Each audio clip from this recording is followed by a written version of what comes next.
ಈಗ ಸಾಮಾಜಿಕ ಸೇವೆ, ತ್ಯಾಗ ಇದೆಲ್ಲ ಇದೆಯಲ್ಲ, ಅದು ಆಧ್ಯಾತ್ಮದಿಂದ ಬೇರೆ ಆದದ್ದಲ್ಲ. Okay. ಅದು ಆಧ್ಯಾತ್ಮಿಕ ಜೀವನದ ಅದು ಒಂದು ಭಾಗ, ಅವಿಭಾಜ್ಯ ಅಂಗ. ನಾವು ಸೇವೆಯನ್ನು ಕೂಡ ಆಧ್ಯಾತ್ಮಿಕ ಸಾಧನೆಯನ್ನ ಮಾಡ್ತಕ್ಕಂಥದ್ದು. ಅದು ಆಧ್ಯಾತ್ಮ ಬೇರೆ, ಸೇವೆ ಬೇರೆ ಅಂತ ನಾವು ಪರಿಗಣಿಸೋದೇ ಇಲ್ಲ.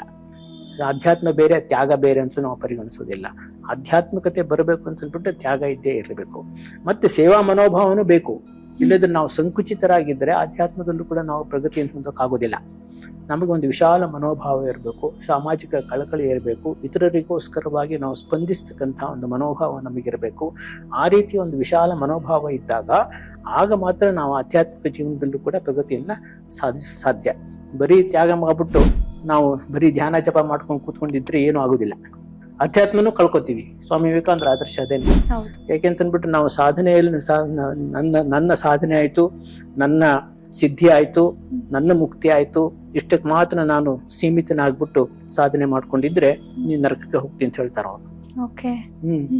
ಯಾಕೆಂತಂದ್ಬಿಟ್ರೆ ನಾವು ಅವಾಗ ಏನಾಗ್ತೀನಿ ಅಂತಂದ್ಬಿಟ್ರೆ ನಾನು ಸ್ವಕೇಂದ್ರಿತನಾಗ್ಬಿಡ್ತೀನಿ. Self centred, I become self centred and selfish.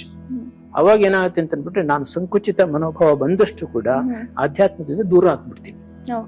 ಅದಕ್ಕೆ ಸ್ವಾಮಿ ವಿವೇಕಾನಂದರು ನಮ್ಗೆ ಏನ್ ಆದರ್ಶ ಕೊಟ್ಟಿದ್ದಾರೆ ಅಂತಂದ್ಬಿಟ್ರೆ, ಆತ್ಮನೋ ಮೋಕ್ಷಾರ್ಥಂ ಜಗದ್ಹಿತಾಯ ಚ ಅಂತ.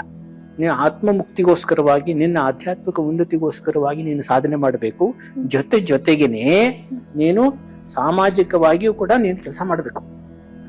ಸಮಾಜದಿಂದ ವಿಮುಖವಾಗಿರ್ತಕ್ಕಂಥ ಆಧ್ಯಾತ್ಮಿಕ ಜೀವನ ಅಲ್ಲ, ಸಮಾಜ ಮುಖಿಯಾಗಿರ್ತಕ್ಕಂಥ ಆಧ್ಯಾತ್ಮಿಕ ಜೀವನ ನಮ್ದು.